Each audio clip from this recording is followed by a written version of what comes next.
Yeah, do the 30-second countdown or whatever it is. We're live, everybody. All right, we're live. Good. Breaking news. If you're not aware of the breaking news, I had a whole bunch of people over on Instagram, so we'll give them a couple of minutes to come over on the Instagram Live. Instagram Live is just not a good format for this kind of breaking news. So we'll give them a second to come over from IG over to the BAM YouTube. I'm texting Eric right now, making sure he knows we're live. Eric, the broke agent. All right. As people come over from Instagram, I'm going to get the details up and we're going to go through the breaking news in the real estate industry. The Sitzer Burnett closing arguments are done. The verdict is in. The jury went into deliberations this morning and they deliberated for 2 hours and 28 minutes. So a total deliberation of 2 hours and 28 minutes. That right there was signal one of bad for the defendants. 2 hours and 28 minutes tells me they went into that room and didn't need much deliberation. Their mind was made up. Nicole White is calling me. We did a Real Word podcast this morning that we said, hey, this could be outdated. I thought the jury would deliberate all day. I thought that they would be thoughtful. I thought that they would go through all of the evidence, take their time with it, really make sure they don't leave any stone unturned. They didn't. They took 2 hours and 28 minutes. So the pod for the Real Word that we did this morning, recapping week 2 and into the first 24 hours here of week 3, decision week, is now completely outdated. It's a good recap, by the way. I think we may still post it because it is a good recap if you haven't been following us closely. But they went into deliberations today, the jury did, in Kansas City. A jury of 8 people. They were portrayed throughout the trial as middle as you can get, average Americans, homeowners who were treated unfairly. That was the position from the plaintiffs. I've argued that a feeling of unfairness isn't necessarily evidence. Empire of Fine Homes, can you explain the lawsuit? I'll recap the lawsuit in a second, but for those that have been following, I want to get right to the decision here that has just come down moments ago. So the jury reached a verdict after deliberating for 2 hours, 28 minutes. The court call came into the courtroom at 11:28 Central Time. They found that all of the defendants, which include National Association of Realtors, Keller Williams, Berkshire Hathaway Home Services, as well as certain affiliates, were found to have participated in a conspiracy that helped agents keep their commissions inflated. All right, so that's the ruling here. The ruling that the jury has decided says that real estate's biggest names, NAR, Keller Williams, of course, BHHS, of course, RE/MAX, and Anywhere got out early. They got out early. They settled, right? RE/MAX, $55 million settlement. Anywhere, an $83.5 million settlement. They got out. They cleared the deck. But the jury has found those remaining defendants participated in a conspiracy that helped agents keep their commissions inflated. They found that all defendants participated in this conspiracy.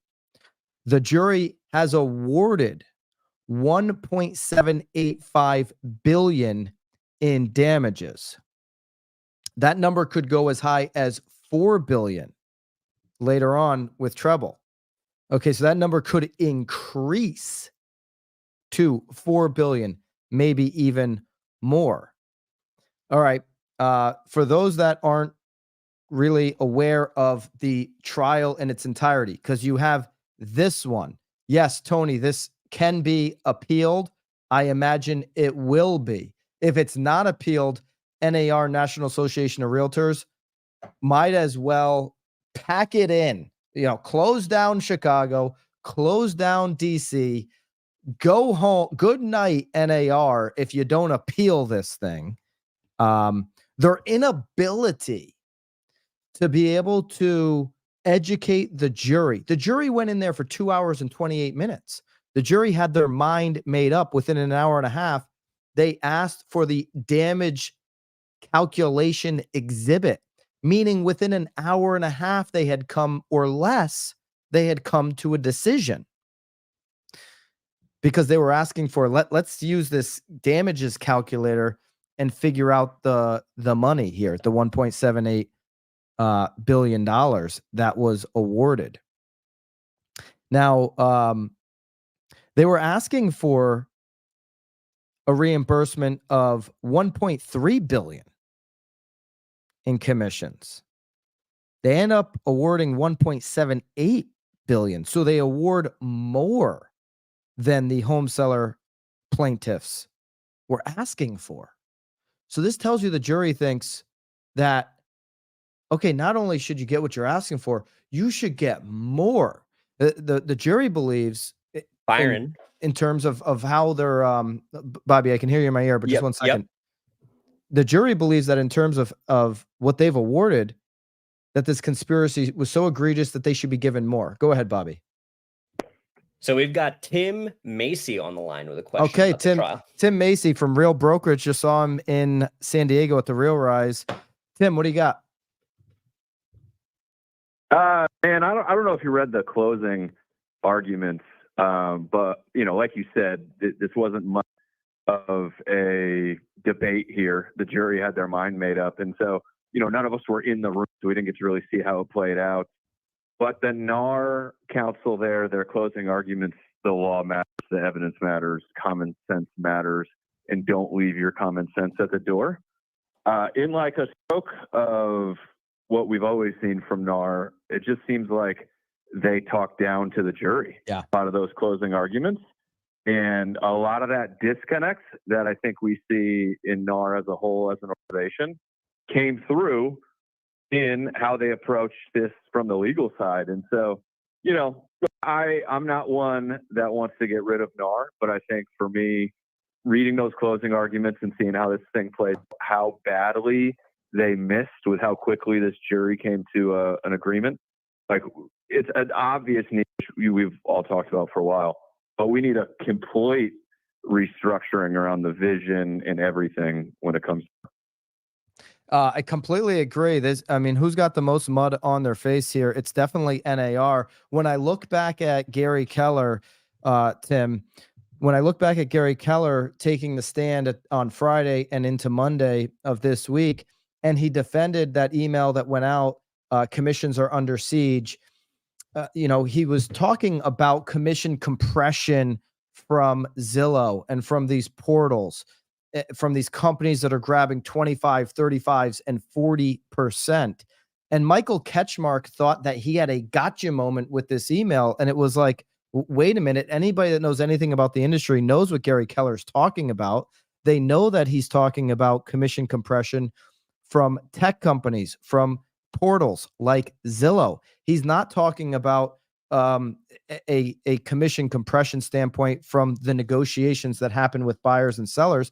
But Ketchmark didn't get that. He thought he had a big win. But my problem, and I said this on the Real Word, which is now outdated, that we recorded today, my problem was that, okay, I don't think that the jury's going to understand what they're even talking about. Gary Keller saying, I'm talking about Zillow. I don't think they get that, the nuances of the commission compression that he was talking about in that email to Keller Williams leaders back in 2017, 2 years before these lawsuits happened, because nobody took the time to explain to the jury those nuances. Not NAR, not Keller Williams' attorney, from everything that I read, not BHHS's attorney. And Tim, to your point, Tim Macy just called. I don't know if he's still on the line or not, but to Tim's point, this is what NAR has always done. They talk down to people. They have a good old boys and good old girls club operation that they've cultivated over the years. And when you talk down to a jury of what has been portrayed by the plaintiffs, by Michael Ketchmark, the lead attorney, as everyday average Joes, then when you talk down to them, they are going to react. And it only took them an hour and a half to ask for the damages calculator and 2 hours and 28 minutes to come to a verdict. And their verdict was NAR, Keller Williams, BHHS pay $1.785 billion in damages. By the way, they don't. NAR might have that kind of money. They have $1 billion in assets. Keller Williams and BHHS does not have this kind of coin. It's why Anywhere settled for 83.5. It's why Remax settled for 55 million. 83.5 million, 55 million. You have 1.78 billion on the other side. They can't afford those numbers. Tim, any final thoughts before we let you go and free up the phone line? Yeah, no, obviously I agree with your take here. And again, I just think the way that they missed the consumer in the courtroom, I think is the same way a lot of these big companies are missing the consumer in real life. And there's just a massive disconnect between, NAR and what in some of like the general public, the consumer. And so I'm not super surprised. I don't know how this thing shakes out in the future, but as you know, and as I'm sure you are too, like we're ready to roll. We're problem solvers. We're going to figure this thing out. We're going to keep this thing moving. But I really hope we get some big change at NAR as a result of this. Yeah, I completely agree with everything Tim just said. You can find Tim at Tim Macy Realtor on Instagram. Tim's leading the charge over there at Real Brokerage. Thanks for the call, Tim. We've got the phone lines open if you want to react. 203-548-0417, 203-548-0417. The phone number is flashing down at the bottom here on the live chat. Go ahead and post your comments. I'll react to them. Danielle Garofalo, I'm sorry, Danielle, if I butchered your name. You and I got to jump on a Zoom here soon. Danielle's a leader in the luxury space. The least surprising part of this is that NAR's strategy was ineffective and that they were condescending. How do you do anything? How you do anything is how you do everything. And that was Tim's point there, was in the closing statements, NAR, National Association of Realtors, asked the jury to use common sense as if they didn't know that as human beings going into spending the last 2.5 weeks of their lives, going over this trial and then going into deliberations, which only took them 2 hours and 28 minutes. They had their mind made up. Maybe the nail in the coffin from NAR by asking them to use common sense. We've got Jason on the line here, Byron. Okay, we have Jason from Jason. Where are you from, brother? Is this Jason Haber? Jason Heber with the NAR Accountability Project. Jason Heber, Compass agent, NAR Accountability Project. Jason's been doing some great things in order to hold National Association of Realtors accountable. Your reaction to the $1.78 billion judgment that has come down. The jury has decided that the damages awarded should be $1.78 billion, that there was a conspiracy from the biggest names in real estate to inflate and stabilize real estate commissions. Jason, your reaction? I was bitterly disappointed, obviously, but it's a sign of bigger problems within the organization.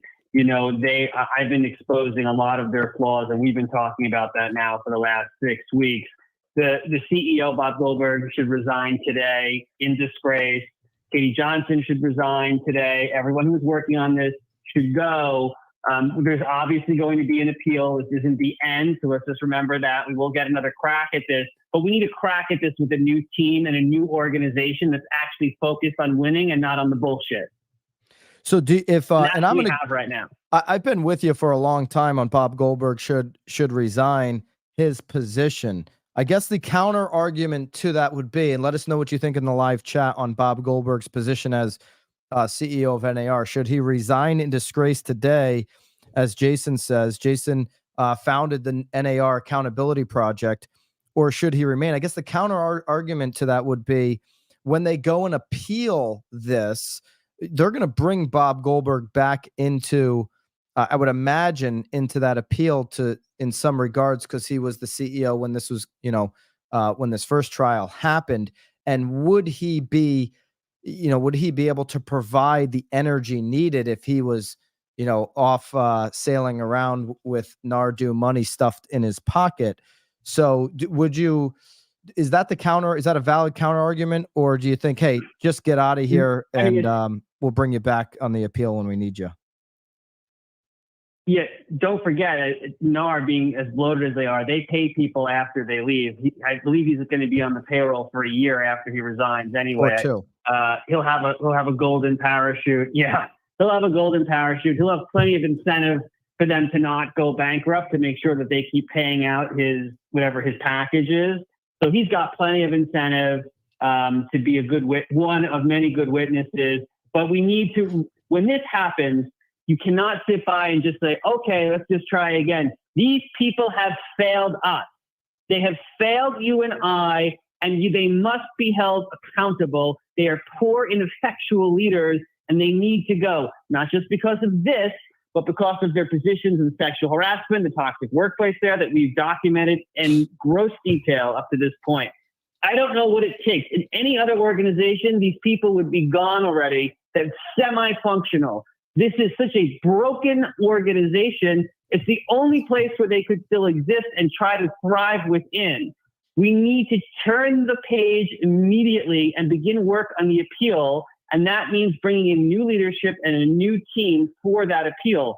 I really believe that the facts are with us, but we just don't have the right personnel in place to carry the day. And that was painfully obvious during this trial. I mean, if you read the reporting on Inman, which was terrific, by the way, this was not a surprise. As much as this is a disappointment, this was not a surprise.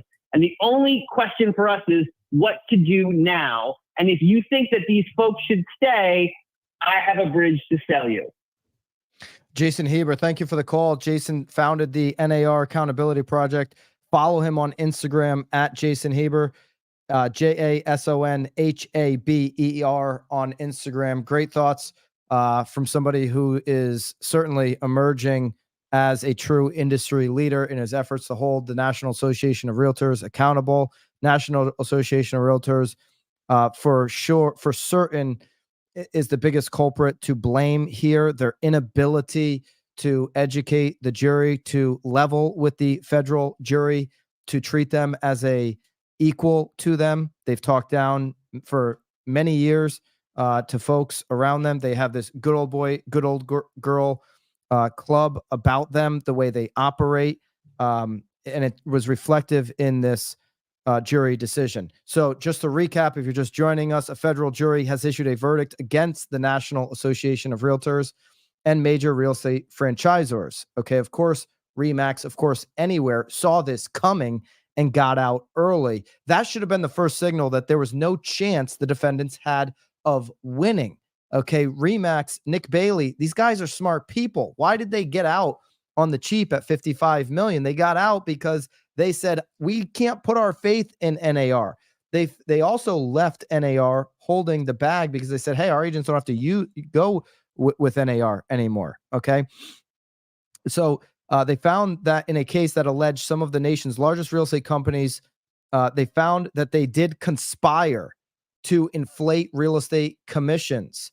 Okay, Byron, the jury. We've got Jose from Los Angeles. Okay, on the have line. Jose from LA just hold for 1 minute. I want to recap those that are just joining in, maybe off of a showing or a listing appointment where you were negotiating your commission in good faith.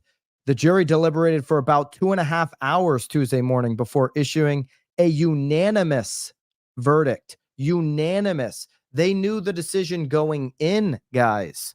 Okay. 2.5 hours, not a long time. Within an hour and a half, they were asking for the damages calculator. So within an hour and a half, they knew the decision. The jurors were asked to find whether, here's what they were asked, to find whether home seller plaintiffs in a class action lawsuit had proved whether they believe the conspiracy caused the plaintiffs to pay more for real estate brokerage services than they would have without the conspiracy. If the answer is yes, and I'm going off of Inman's reporting here, which I agree with Jason, they did a great job throughout, but I was more shocked than Jason. I thought with what Inman was reporting, I was like, they're going off of feelings, not evidence. So I thought I did have problems with NAR approach to this. We can cover that later. But if the answer is yes, then they must then state the amount of damages proved by the class plaintiffs. Now, the class plaintiffs asked for $1.3 billion. They decided to award approximately 500,000 Missouri home sellers. $1.78 billion is what they awarded them. This could go up to as much as $4 billion later on with treble. Okay, so with treble damages. Okay, so let's just take the 1.78 billion. I gotta turn my calculator. You gotta turn your iPhone sideways if you want to do the Billy number. Okay, because it only goes to the hundreds of millions if you hold it up and down. So 1.78 million divided by 500,000 sellers, that's 3,500. By the way, they ain't getting no 3,500. Okay, they're not getting 3,500 because this attorney is Michael Ketchmark, he's gonna scoop up so much. Also, where's the 1.78 billion coming from? All right, NAR is gonna have to hold the bag on this, which means they're gonna have to assess members, realtors. And now that people have the option to leave NAR or to stay with NAR, how many do you think are going to leave over the next 12 to 18 months as their memberships come due? If NAR can't find a way to appeal and turn this verdict, how many are going to stay with NAR? I said for many weeks, this was NAR's last chance. This was National Association's last go at proving their value, and they did an awful job at that, as Troy just said in the comments. I think we have Jose from Los Angeles, I believe is what Bobby said. Was it Jose? Yes, we do. Jose, you still on the line? That's correct. Yes, I'm still on the line. Thank you all for having Jose, me. Thank you. I'm completely shocked. I don't know how, from a credibility standpoint, we can willfully pay in dues to an organization that will turn around and destroy our business. I mean, this is absolutely crazy to me. And, you're also, from a strategic standpoint, for business continuity, we are trying to, fight other battles and to have our own organization to which a lot of us belong to go around and completely ruin our business with just the way they represented us and represented their own organization is completely concerning. And quite honestly, I think this is the end of NAR. If leadership doesn't come around, there isn't a concerted effort to really just change the tune, really come around and really appeal this. I don't see NAR continuing to be a source of not only continuing education, but then also as a resource for realtors. It's very concerning. It's very damaging. And it's also really damaged a lot of our credibility in a world where we have to constantly fight and constantly show our worth. It's really concerning and it's really disheartening. It's really disheartening. Jose's out in Los Angeles. Jose, which are you with one of these big franchisors? Are you with an independent? And are you a member of NAR? Yes, member of NAR. Yes, Keller Williams Realty in Pasadena. Okay, so we're talking to Jose from Los Angeles, and we can get more reactions. We've got the phone number down below. Jose's with Keller Williams, who's named in the lawsuit. They decided not to settle, obviously, along with BHHS, along with NAR. So two of the three in the lawsuit, you're directly You're directly a member or an agent of those, Jose, and your reaction is that of shock. Were you also surprised when you saw Remax's settlement, when you saw Anywhere's settlement, that Keller Williams, Berkshire Hathaway, and NAR decided not to settle and move forward? And at that point, did you believe, Jose, that, okay, they got a chance of actually coming out on top of this thing by not settling? I'll be honest with you. I wasn't surprised. I think that, Keller Williams is, I speak very highly of the company that I work for. I love the relationship that we have as a team, as a family. And, I really think this wholly just stands on NAR's plate. And so I don't know what's going to happen. I just know that clearly there needs to be a shuffle. Leadership needs to be changed out, and there needs to be a completely different game plan going into this when we go into the appeal. All right, so we've had a lot of calls and reactions in the comments that NAR is to blame. Let us know in the live chat who you believe is to blame. Jose, what's your Instagram so people can follow you? I appreciate the call. At the Jose Cifuentes. Long name. Go ahead and spell that out so people can get it. Yeah, at TheJoseCifuentes. All right, Jose, thanks for the call. We're taking your live reactions, 203-548-0417. I'm pushing my 2 o'clock right now. Haley, if you could actually... Byron, we've got Zach grab my Faust on the line as well. If you could grab my phone and finish this text to... she's a senior leader at Place. Place is doing some great things, but let her know that I'm live for what's going on here, and she'll understand. She knows what's going on. Zach Faust is on the line, Byron. All right, Zachary Faust, otherwise known as Zachary Loft. Zach, what's going on, brother? What's going on? I don't know why, but I was asked to call in. But I guess I have some questions I would love for you to clarify for me. I put in your comment section. You didn't answer. Go ahead. Well, they're coming in. That's why we got you to call in. So what do you got here? What questions did you have? What do you think? Like you said, Remax already made the moves. This should have been the telltale signs of what was to come. But what do you think this does for NAR's relationships with local and big brand brokerages long term?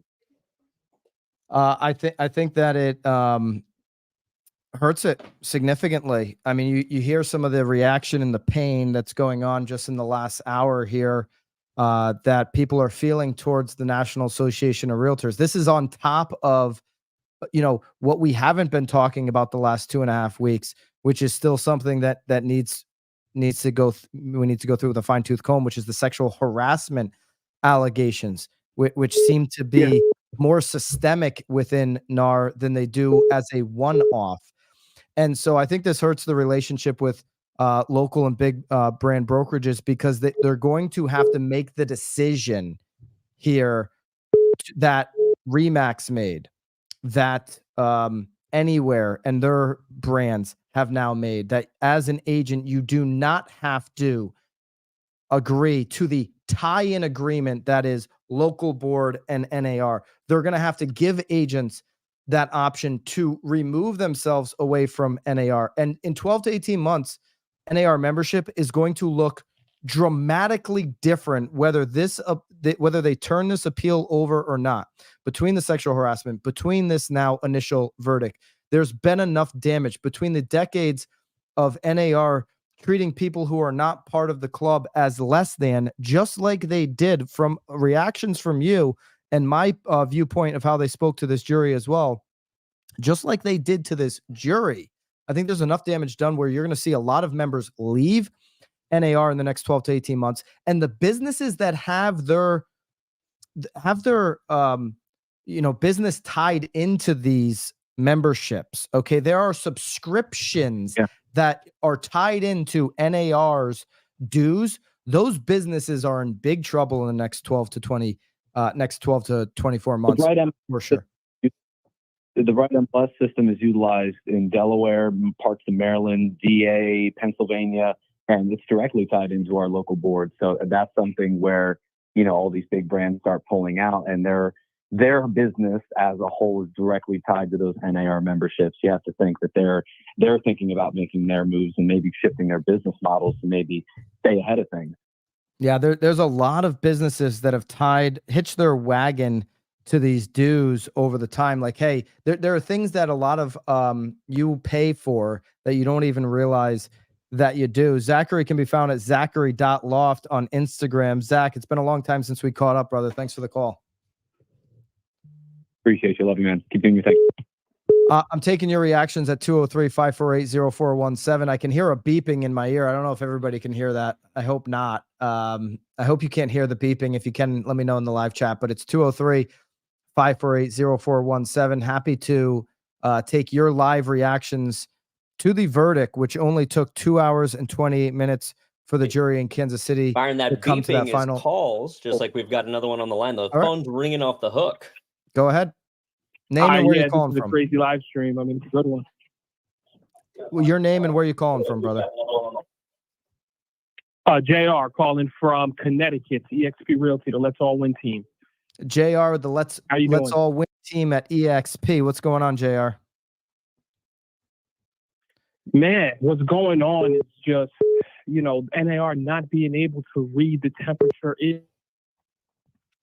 What's your reaction? Is it that of shock or are you not surprised? Not surprised. So you're not surprised, and if given the choice, you're with EXP. I don't know if you have the choice now or not. If given the choice, will you move forward with NAR? Will you wait for how they handle the appeal process? Will you give them another chance? And is the blame solely on NAR from your standpoint? The blame isn't solely on NAR from my standpoint, because I think that, generally speaking, we as an industry, and I'm not talking to any one individual, I think we have lacked the value proposition as a buyer's agent, as an industry as a whole, where they see that these are inflated commissions, because they're like, what do I need a buyer's agent for? What do I need an agent for? Because a lot of the stuff they could do themselves. So we have delivered that message that we haven't really gotten the right value proposition out there. And as far as my membership with NAR, it is purely a business transaction. I don't feel that there's any value that they particularly give to me, but I do think that there is a reason why a lot of people are members, and that's because there's a mandatory requirement in certain areas if you want to be in business, you're going to have to be an NAR member. And if that changes, I think that NAR will not exist. Yeah, you just said you were in Connecticut. I know Connecticut does the tie-in agreement. If you want MLS, you got to be part of Connecticut Association of Realtors. If you want Connecticut Association of Realtors, you got to be part of NAR. So you're tied in on that. So business transaction for JR in Connecticut from EXP. But JR, you might have just lit up the live chat. Do you agree with JR that real estate professionals and agents as a whole have not given enough of a value prop as buyer agents? I mean, I'm kind of summarizing what you said there. You can correct me if I'm not stating it correctly, but you're in belief that there hasn't been enough of a value proposition for buyer agents to get the commission that they're getting. Is that what you're saying, JR? So my name's Stu, actually, and I'm from Jersey. I thought you said JR. No. So I teach people across the country. So if there's anyone in the chat that's ever been a member of Prep Agent, shout out to my Prep Agent team. We have 289,000 subscribers for people who are looking to pass their real estate exam. So I educate and teach a lot of people across the country. So I'll kind of make it a little more succinct. I do believe strongly that in general, we as an industry have not created a really great value proposition on the side of buyer's agents. Heck, 2 to 3 years ago, a lot of the messaging was, why should you use a buyer's agent? We're free. How much more of a devaluing proposition could we have other than that? I mean, there were agents saying the reason you use me is because I'm free, not because of what I do. So yes, we have devalued it. And if you're looking at it and seeing that on average, buyer's agents are getting X percent, you're going to sit there as a consumer and say, yeah, I think that they are inflating artificially the commissions. And I'm playing devil's advocate here a lot, because bottom line is, we're trying to figure out, how did we get here?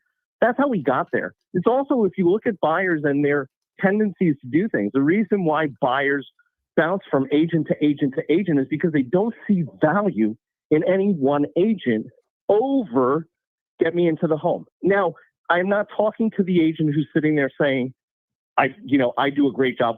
That's an individual. I know there are great buyer agents out there. I am saying as a whole in general. All right, interesting. I'd love to get reactions to that.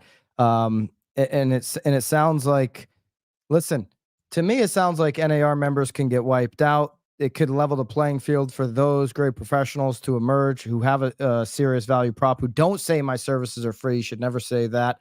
But where can folks find you on Instagram, for caller? So you can find me either on Prep Agent on YouTube. You can also find me on Real Estate Exam Pro, all one word, over on Instagram. Thank you very much for the time. Awesome.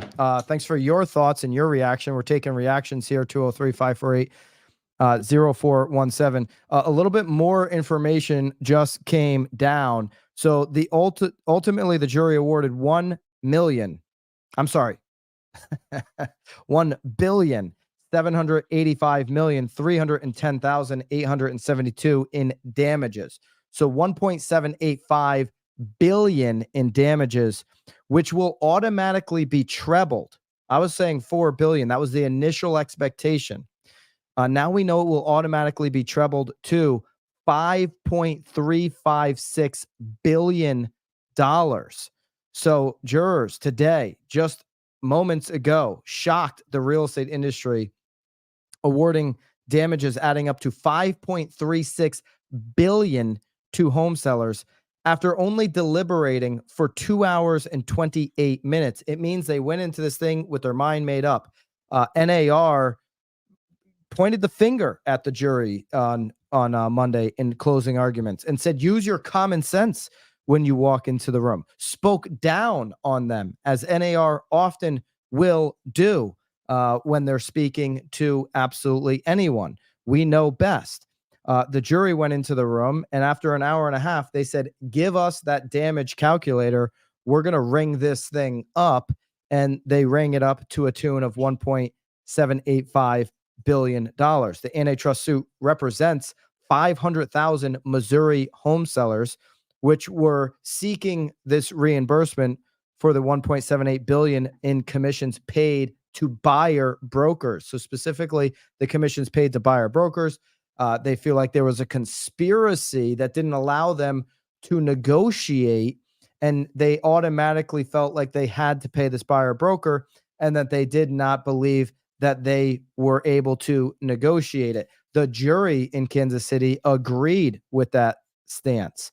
Okay, so the plaintiffs alleged that NAR, Keller Williams, Anywhere, which settled, Remax, which settled, Home Services of America, violated a federal antitrust law by following and enforcing a NAR policy known as the participation rule or the cooperative compensation rule, with the purpose or effect of raising, inflating, or stabilizing commission rates.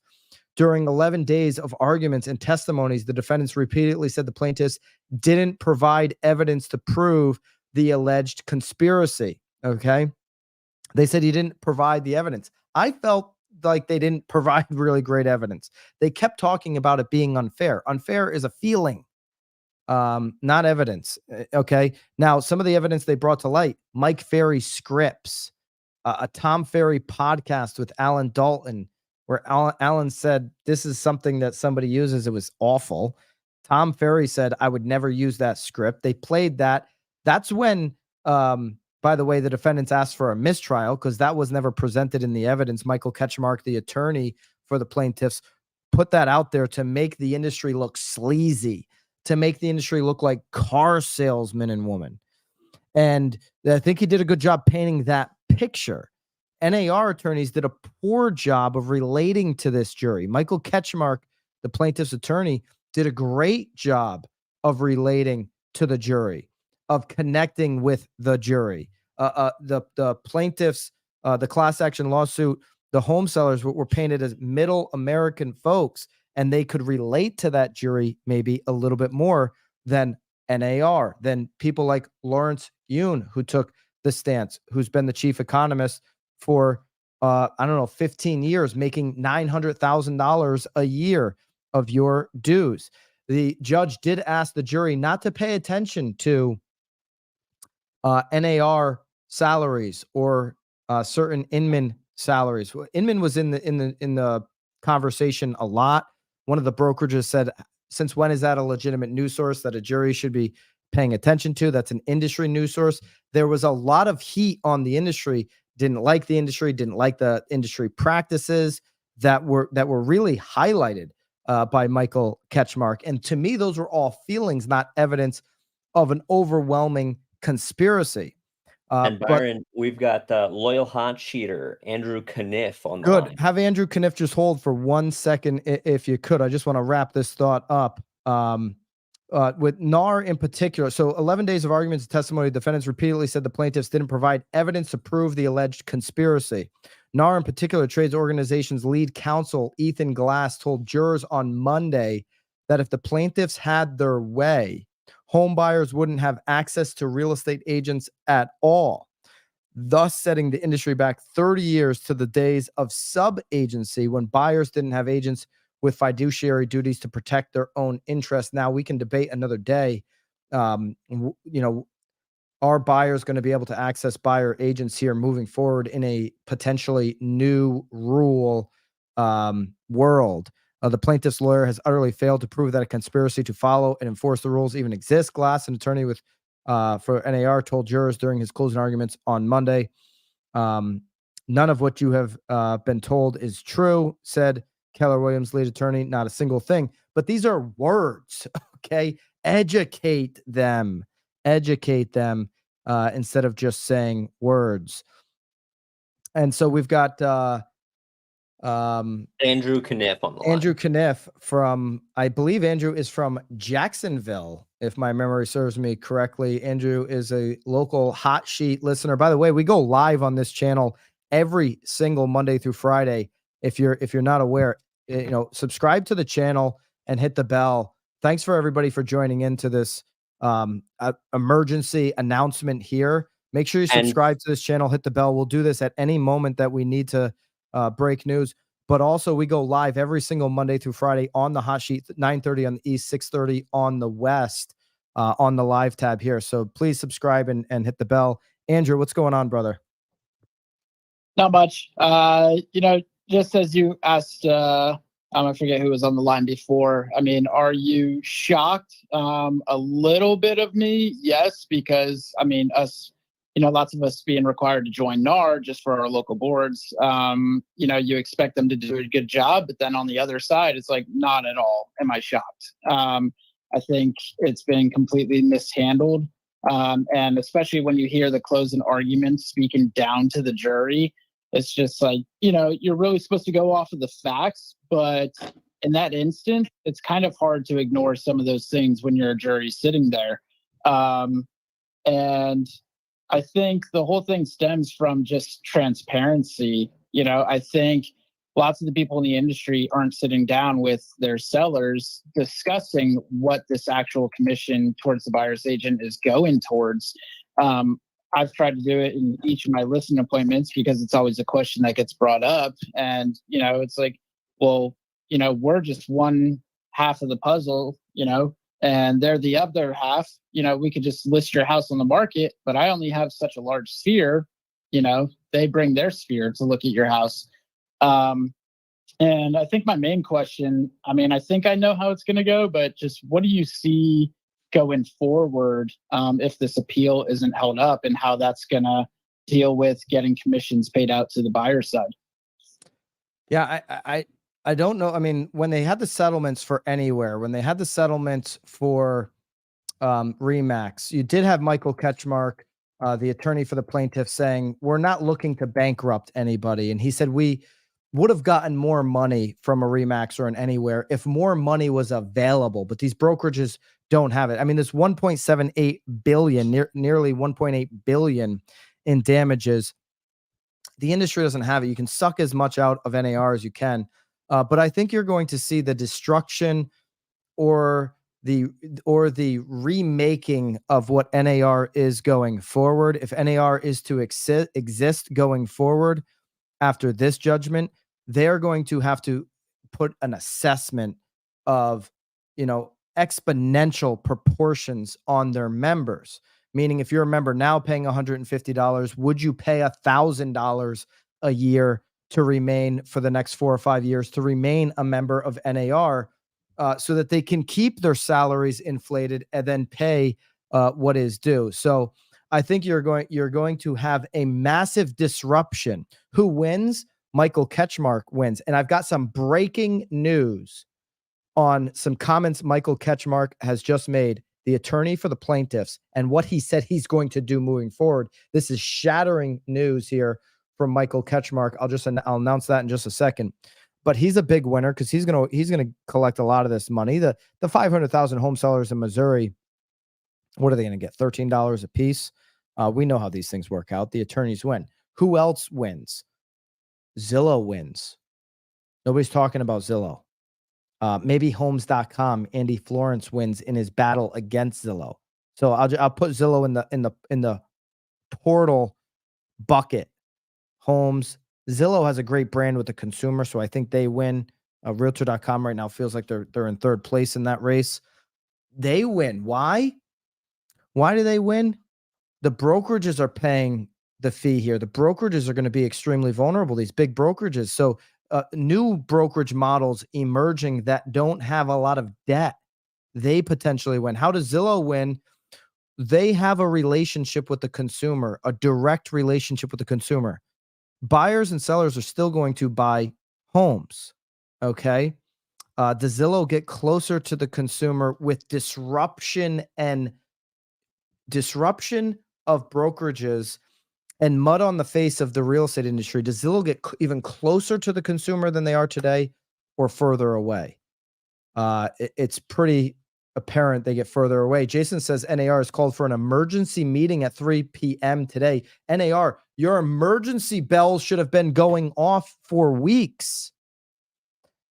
NAR, while they were claiming that they didn't sexually harass anybody, was also claiming this trial was a joke.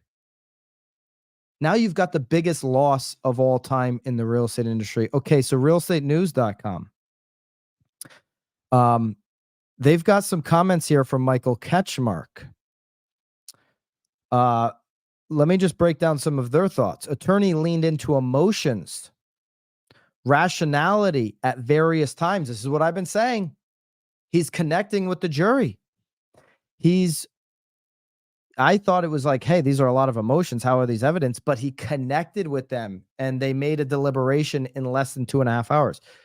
The trial featured plenty of drama, particularly from the plaintiff's attorney, Michael Ketchmark. Michael Ketchmark, by the way, biggest trial of his life, had his mother and father in the courtroom the entire trial.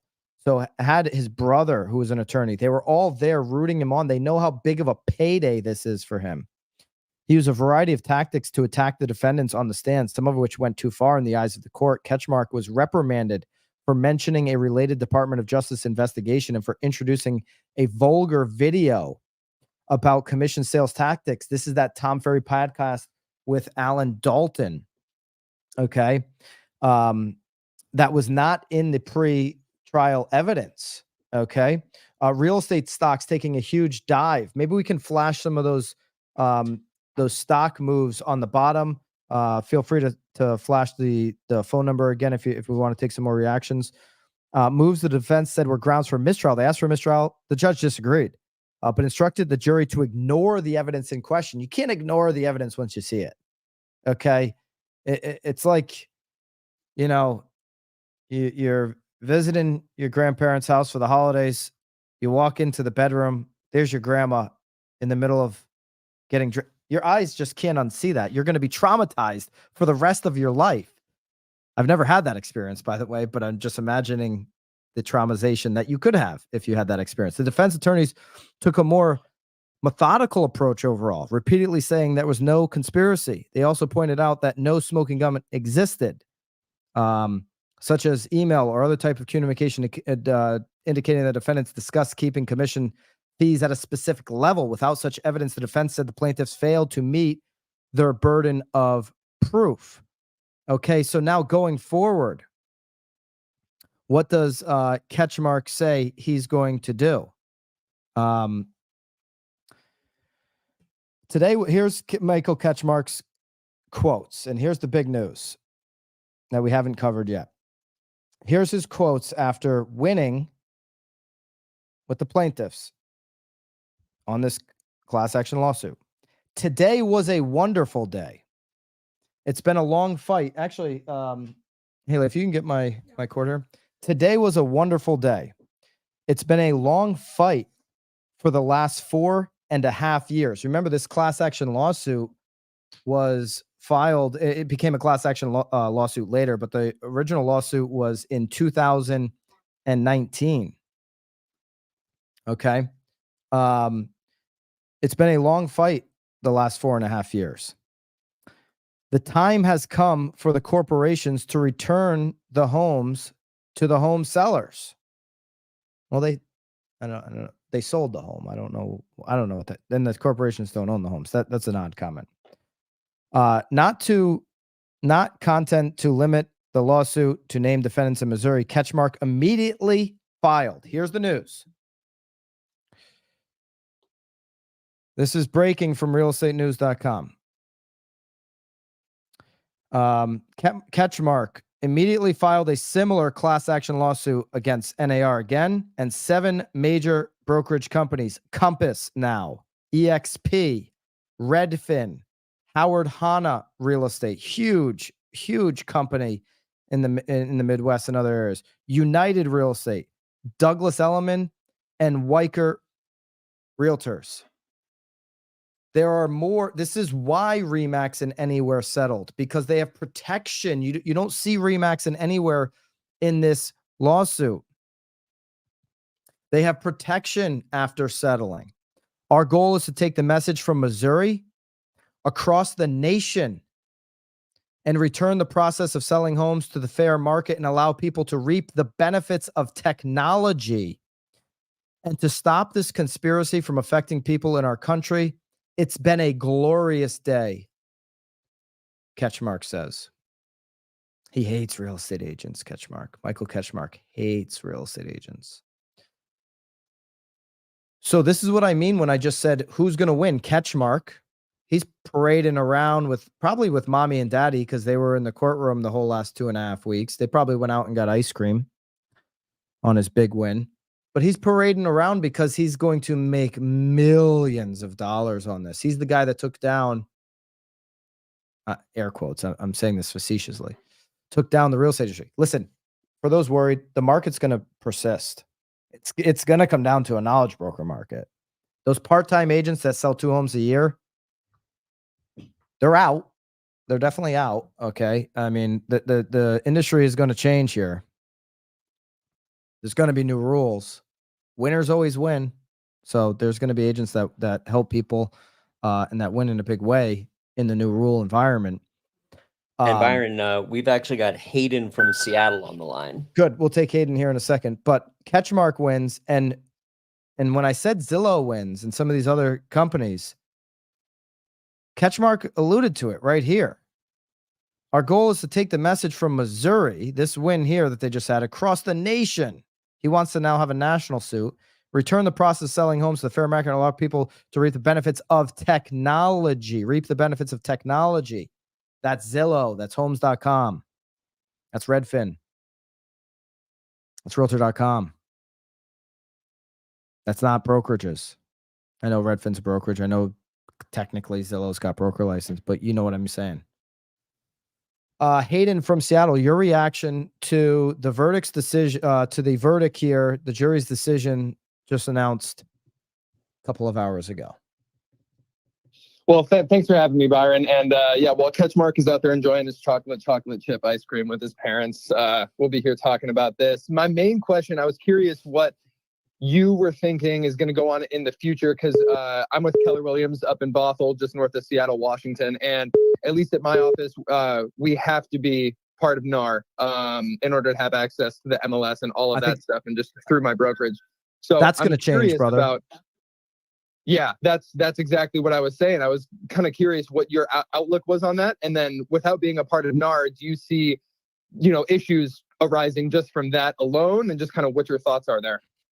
Yeah, so I think that's going to change. You're going to have the option to be a part of NAR. That can be seen as good or bad. I've been a huge critic of NAR. They've done a lot, though, for buyers and home sellers across many years and in their lobbying efforts, the biggest lobbyist group in America.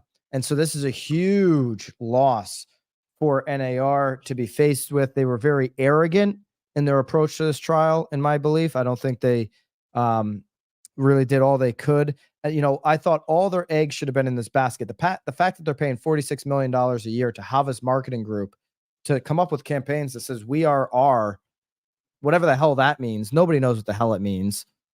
And they weren't focused on this since 2019 as their sole objective, shows you the inability to NAR. So what do I think is going to happen? I think you're going to see 1.5 million members go to 800,000 or less in the next 12 months. Doesn't mean that that's a good thing for the industry. I think as members or former members of NAR, those agents that are left, we're going to need less agents here in the new world too, by the way. Yeah. Are going to have to make a decision whether they band together and form a new association. Maybe BAM can have a little part of that. Think what Live Golf did to PGA. Live Golf took PGA, 100-year plus association, turned it upside down and remade it in a 12-month time period. So then can there be a Live Golf experience to NAR where we rethink the association, whether it's the old name or a new name?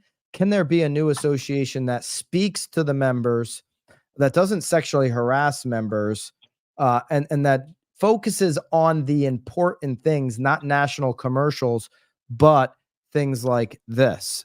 We'll see. That remains to be seen. I think there's certainly an opening over the next 12 to 24 months for that. I think initially you'll see a lot of people leave NAR with extreme disappointment.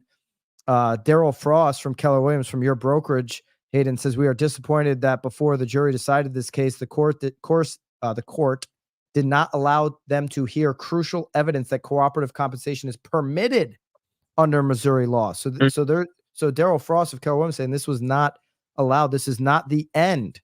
Okay, this is Daryl Frost of Keller Williams. Keller Williams followed the law regarding cooperative compensation and stands by the evidence presented in the 100-year-old practice of sellers agents offering commissions to other agents who help market and sell homes. Looking forward, we will consider all options as we assess the verdict and trial record, including avenues of appeal.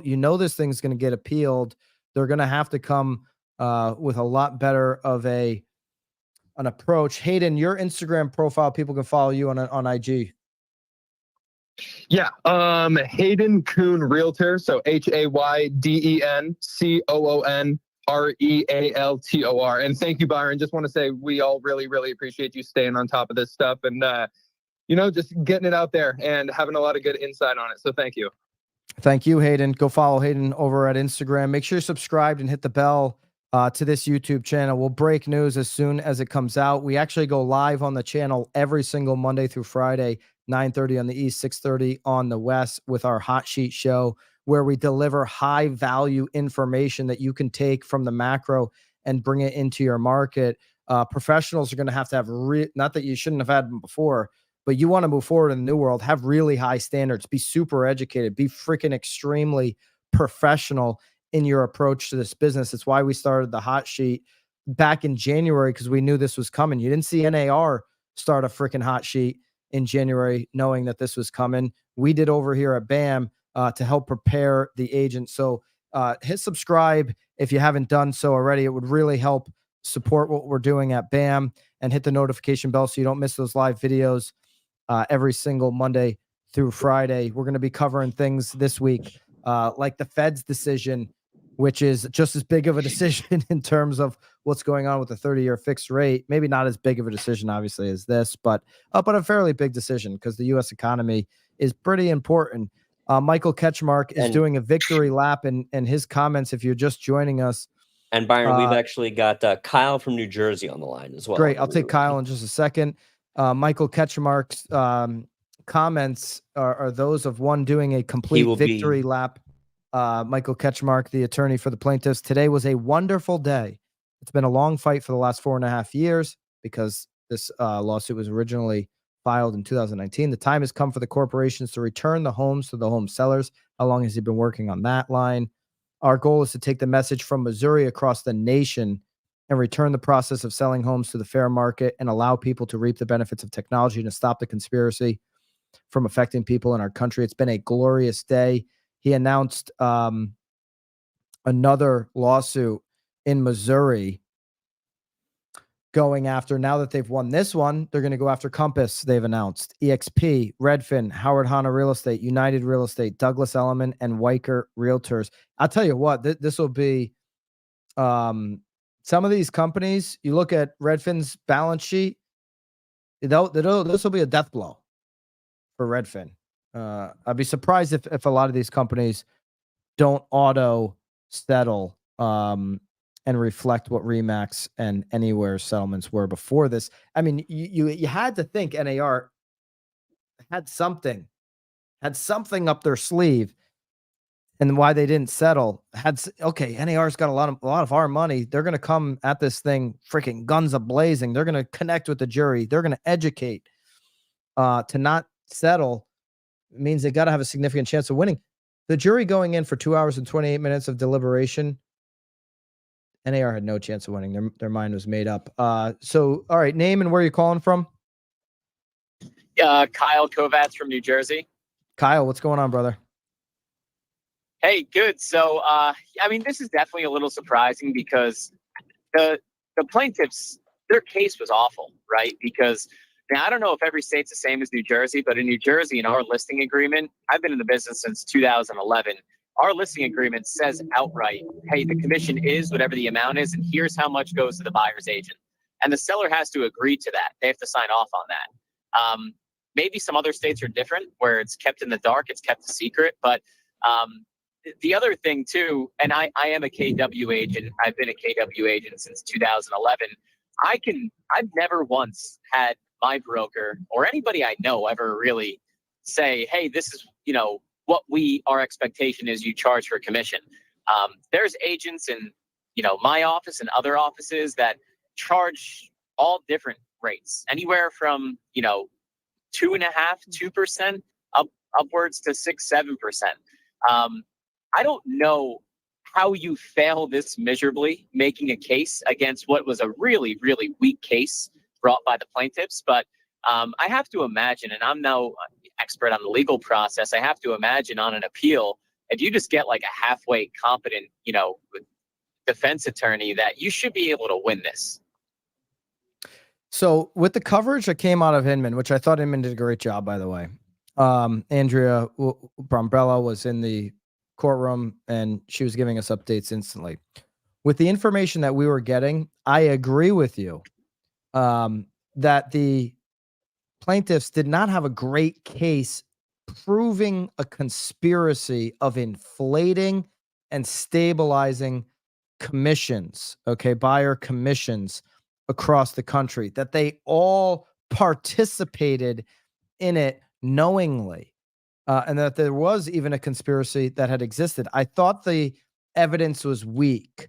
A Mike Ferry script, a Alan Dalton on a Tom Ferry podcast, which was asked to get thrown out, a Stefan Swanepoel report that was done in 2015 projecting what the future would look like if this or if that happened with commissions. I thought the evidence was really weak, but the fact that the jury took 2 hours and 28 minutes to deliberate and came down with a verdict that awarded $1.8 billion in going to the home sellers in damages, which adds up to $5.36 billion when it automatically gets trebled up. Huge numbers. The fact that they only took 2 hours and 28 minutes to deliberate means that the jury felt completely opposite of the way you and I felt, and we're probably biased for sure, but it also tells you how pathetic of a job NAR did at defending this case. And I'll put Keller Williams' attorney in there. I know you're a Keller Williams agent, but they had their opportunity to present their attorney, and I'll throw BHHS's attorney under the bus. Now, I'll give Keller Williams and BHHS a pass because this should have been led by the leader of the industry. NAR's attorney, they should have had every attorney in the world that can defend this thing in that room. They should have not spared any cost available to have the best defense ever. And the fact that their defense was, this is just not true. Like some of their comments are like, this is just not true, jury. Use common sense. Shows you how little prepared they were since 2019. The fact that when they were and I think that defense is actually, I know this might sound crazy. That defense honestly should, and again, the attorneys are getting paid too much for that to be the entire defense. But I mean, how dumb are these jurors? Because that defense should have been almost enough of a defense to be like, hey, it's hard for us to even say anything because just look at the facts here. The facts are so overwhelmingly in our favor that I don't even know what else we can say.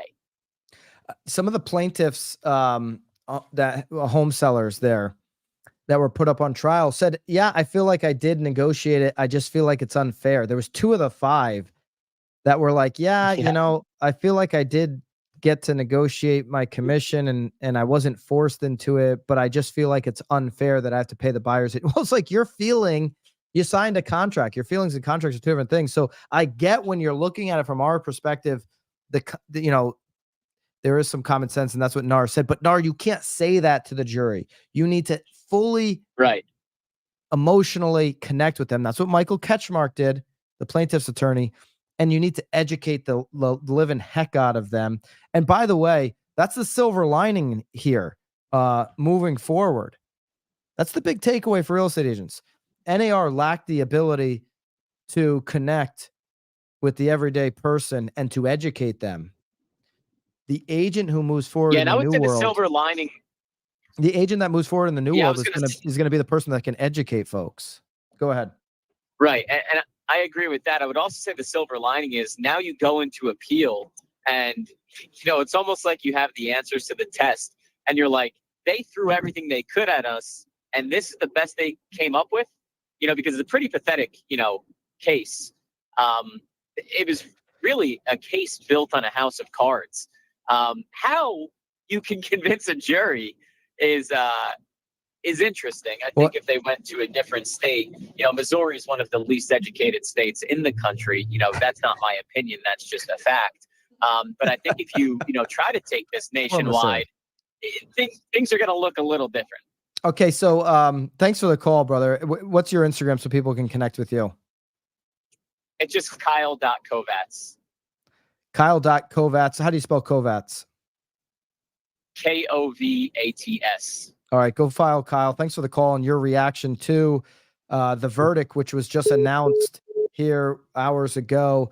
In announcing the verdict, Judge Stephen Baugh said that the jury unanimously said yes to 4 of the 5 questions on the ballot and filled in the full amount of damages requested by the plaintiffs for the 5th question.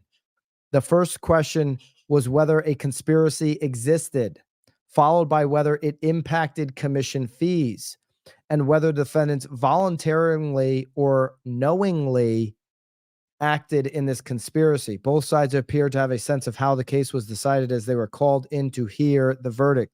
Ketchmark, his family, which was there the whole time, and plaintiffs were seen sharing hugs while there were plenty of long, glum faces from the defense. Okay. Ketchmark, mommy, daddy, rejoicing in hugs. Big win for Michael Ketchmark. Puts his name on the map. He was able to take down the biggest association, biggest lobbyist group in America, NAR, with this win. The plaintiffs were awarded $1.8 billion in damages. The attorneys leaned into emotions, which was Ketchmark, which was a huge advantage for him as opposed to what NAR did. Data and technology is in the spotlight. Perhaps surprisingly, technology also became a battleground for the 2 sides. Witnesses for the defense argued that the internet, witnesses for the defense, okay, so for NAR and for the franchisors, argued that the internet and the subsequent rise of home portals like Zillow have made finding a home more difficult. Huh? because they don't always have accurate information. They make it harder for buyers to come to a decision. The plaintiffs attacked this assertion and called it nonsense. Listen, this is why I think the defense was so pathetically run by NAR. The fact that you want to take your last final shot at Zillow's going to own your lunch now with this decision. The fact that you're still trying to blame Zillow, who you were in it, you showed an inability to beat Zillow going back 20 years ago. They're going to win on this. And the fact that you want to say it's made it more difficult for buyers to find a homes because of Zillow. Oh, you want to go back to when agents had the book? This is the stupidity of this defense. That's just a stupid thing to say. Of course, it's made it easier for home buyers after Zillow than pre-Zillow to access homes available on the market. Don't be dumb. And they said and did dumb things like this. Now, I still don't think that the plaintiffs had enough evidence presented to support an overwhelming conspiracy that everybody was involved in to elevate commissions. But our defense on this was just, it was weak. It was poor. NAR is number one to blame here on this for sure. We have a tweet from Lance. Love to, okay, if you can, yeah, I'd love to pull this up on my side. This is showing, wow. Look at this tweet from Lance Lambert, formerly of Fortune Magazine, now with Resi Club. Breaking news, by the way, new lawsuits filed against Compass, EXP, Redfin, Weicker, United Real Estate, Howard Hanna, Douglas Elliman.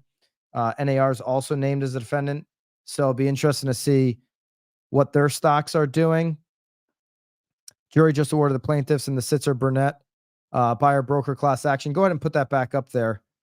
1.78 billion. Now he shows the stocks taking a dive. So Redfin, which is just announced in the new lawsuit. I mean, Redfin, anyone that was buying Redfin the last year was out of their mind anyways on their little run up. Redfin down 10% almost. Zillow down 8%. I'd buy low on Zillow. Disclaimer, I buy Zillow. I'm sitting on some Zillow. I might buy low on that mark because I think Zillow wins in this. Okay. I just think investors don't know who to win. They're like, okay, huge loss. Who do we go and dump? Open Door down. Open Door has really nothing to do with anything. Poor little Open Door. Let me pull up some other stocks. I think I'll share my screen. This will be fun to do. Let's go to Anywhere because they were directly impacted here. Let's go to Anywhere stock. What's their ticker? HOUS, I think. I think it's HOUS. Let's go see what Anywhere stock is.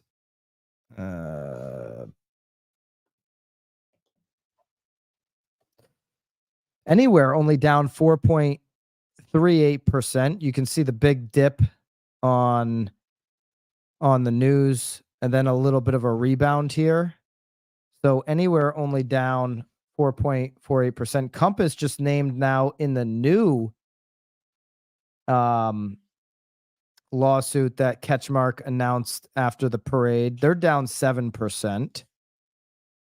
Let's go to Keller Williams. I'll get to EXP. They were announced in the new lawsuit here. My screen is still being shared, right? Oops. Let me go. Let me bring that up. Keller Williams stock. KW stock price. That ain't it. Oh, that's not it. KW.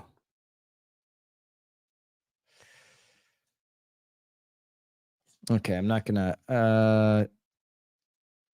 let me go to, let's go to EXPI. Let's go to EXPI stock. Here's EXPI's stock. They're down 7.73. They're announced in the new lawsuit as well. So Michael Ketchmark, the lead attorney for the plaintiff said, we're going to take this thing national.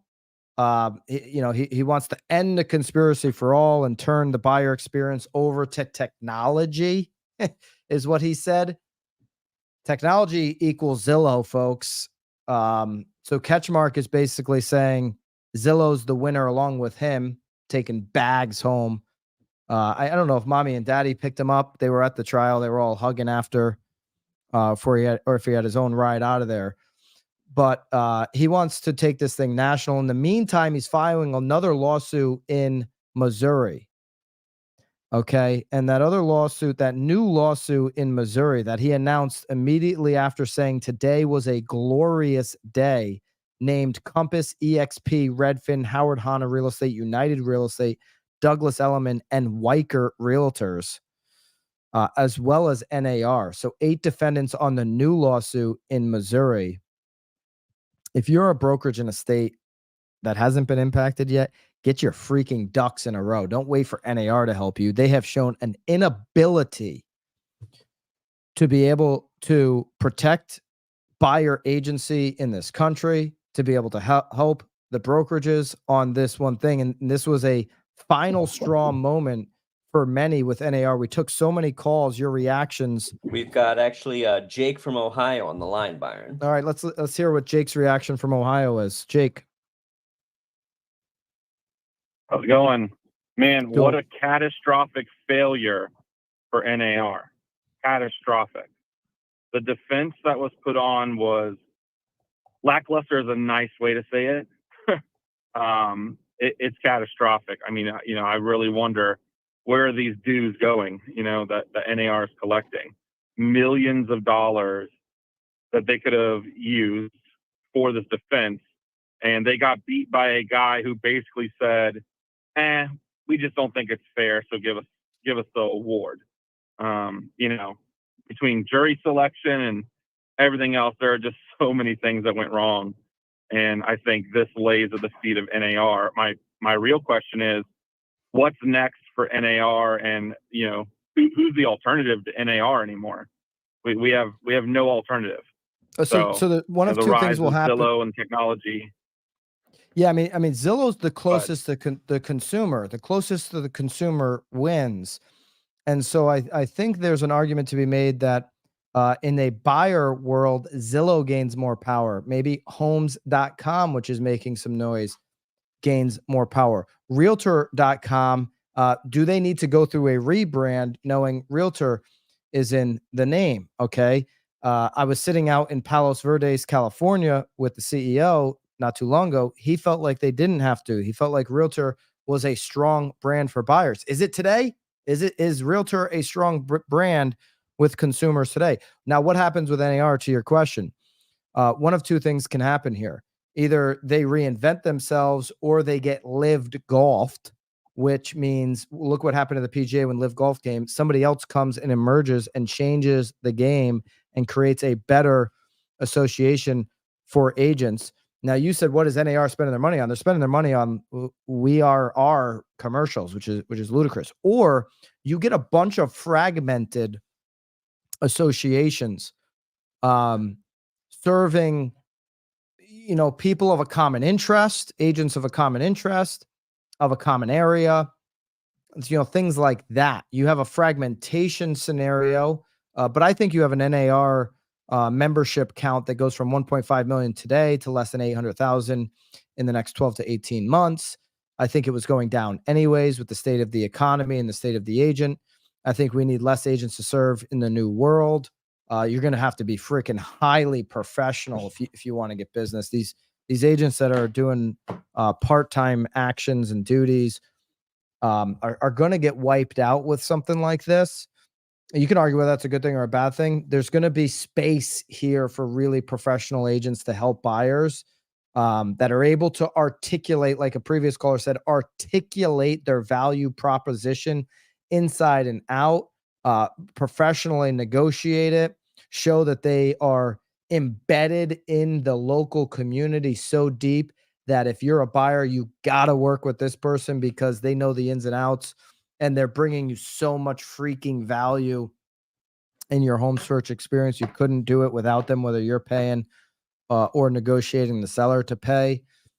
This will get appealed. Yeah, KW is not public. I know that they were going to go public. I see the comment there. They were going to go public and they pulled it back. And so I apologize on that one. But yeah, caller, go ahead. Your final reaction. I would say too, for me, I think this failure is the straw that breaks the camel's back. I mean, there are so many defenses. I think even just us, as realtors, we could have probably put on a better defense than this attorney did that NAR brought in. And quite frankly, they should have spearheaded this entire thing. And it feels like they were a passenger, to this, so to speak. I truly believe that, this is going to be undoing for NAR. I think NAR should have the aggregate data. They should have been able to present this in a very logical, methodical way. Because, commissions across the country are all different. I mean, there's in no way, shape, or form some conspiracy on commissions as was alleged. And quite frankly, and I think the last person said this too, but, I can't help but feel the jury is probably just like, yeah, I bought a house before and I totally felt this way. And I'm just going to nail NAR for it. Now, mind you, it's NAR's job to defend this, but I think some jury bias probably existed too. However, I really feel this is the nail in the coffin for NAR. I hope that somehow we create a better national representation standard for ourselves. I think that's going to have to come from internally, not from some NAR Phoenix from the ashes kind of thing or rebrand. I really hope that somebody, and I don't know, maybe one of the larger brokerages, maybe somebody is going to come back and invent something much better for us. But yeah, I really feel it's the nail in the coffin for NAR. Do you have the choice now to leave NAR, or are you kind of tied in with your local MLS deal? Yeah, no, our local MLS requires us to be a member of NAR. So does our board. Quite frankly, I'm kind of surprised. I hope that this lawsuit and the verdict at least, and I know it'll be appealed, but I hope that this at least wakes up the local boards, which should be run by other real estate professionals. I hope that this wakes up and says, hey guys, maybe we shouldn't have this as a requirement anymore. Obviously they don't have our best interests in mind, because if it were me and I ran NAR, I would certainly have put every penny we could into defending what I felt was a frivolous lawsuit. Unfortunately, the jury didn't see that. But yeah, I hope that these boards and these MLSs really start taking a hard look at what are we doing with NAR, for NAR, and what have they done for us. And I would objectively like them to just nix NAR's requirement completely. Yeah, let us know in the comments if you'd like out of NAR after this verdict, if you are done with the National Association of Realtors. Caller, again, your name and your Instagram handle so people can connect with you, brother. Oh, I think he's gone. Thanks for the call. We're taking reactions here. Rob Hahn, the notorious ROB, who we did a pod, Nicole and I did a Real Word pod with him recently on some of the NAR sexual harassment allegations. You can go back and listen to that one. Notorious ROB has been writing on the industry for a long time, highly respected, love what he's doing. He tweeted out just a little while ago, pretty much the worst case scenario. Treble damages in antitrust means this is more like $5.35 billion. We know that number to be accurate now. This is after the plaintiffs won and were awarded $1.785 billion in damages. Yes, it is a 5.35. And so Rob Hahn, who's been covering this himself for quite a while, is saying this is the worst case scenario. Now there's a little bit of confusion. We're hearing that treble amounts are automatic. Russ Cafano says trebling in court discretion, not automatic. There's an argument, and it's been reported in Inman that it is automatic, but not according to the DOJ. Private plaintiffs in antitrust cases can seek monetary damages, which by law are trebled automatically. Rob Hahn tweeted that out from justice.gov, so the Department of Justice website. And then the tweeter said, it appears you are correct, not usually the case with trebling statutes. So it does appear that trebling number, the $5+ billion, is an automatic damage number now being awarded. And that's really the news and information that we have as it stands now. If you are just tuning in, you can certainly go back to the beginning of this live stream. Certainly, if you haven't done so already, subscribe and hit the bell to BAM. It'd really mean a lot to us with everything that we're doing. If you could throw us that subscription, subscribe and hit the bell to BAM. That way you get the notification when something breaks. We will be going live again immediately as more information breaks, just as the comments broke while we were on here from Michael Ketchmark, who claims it was a glorious day. For him, it was, but also said that they are immediately filing a new lawsuit in Missouri, which named 7 other brokerages. EXP, Redfin, and Compass were amongst those. NAR was also named once again as a co-defendant. Indications are that there will be some type of an appeal here. But I think the damage has been done. NAR certainly did a really poor job of defending this case alongside Keller Williams. And I'm not putting the blame on Keller Williams, and I'm not putting the blame on Berkshire Hathaway Home Services. I want to be clear here. I'm putting the blame solely on NAR, their inability to connect with the jury. Michael Ketchmark did that. The lead attorney for the plaintiffs, he connected emotionally with the jury. He painted a picture of this being unfair. The jury deliberated for 2 hours and 28 minutes. And so their mind was made up. In an hour and a half, they asked for the damages calculator. Their mind was made up. Just an absolutely catastrophic decision here in Kansas City. By the way, the one that's in Illinois, that's going on next year. And by the way, Anywhere has settled out of that one. Remax has settled out of the one. Nick Bailey and Remax look pretty smart right now. $55 billion. Anywhere looks pretty smart right now. Settling. They settled out of the Illinois one. That one coming at the beginning of next year is bigger than this one. It impacts more people. It's more damages. That's a big fish. This is 5 point. That one will look, this one small. This one's over 5 billion. That one's going to be enormous if it gets to that. So why didn't NAR settle when Anywhere and Remax did? What did they think that they were walking? They thought they were going to breeze through this like they've breezed through everything else. The winners are Ketchmark. The winners are tech companies, Zillow, Homes.com. They're close to the customer. A buyer experience starts on Zillow. A buyer experience very infrequently starts with a lender or an agent. That's just the reality of the world that we're living in. Zillow gets closer to the customer here. If you're an agent walking away now from this live stream and saying, what am I going to do? What you're going to do is make sure that you're one of those agents with freaking extremely high standards, that you have a standard in the way that you operate, that you're full professional mode all the time. You know, I joke about agents that think it's okay to wear sweatpants to a showing. And they're like, well, I'm busy. I'm coming from my second job. This is why I've been saying this for years. This is why the industry or the outside, the consumer says, man, some agents feel like used car salespeople to me. And then there are others that are freaking professional all the time, that treat every moment inside their community as an opportunity to apply for a job.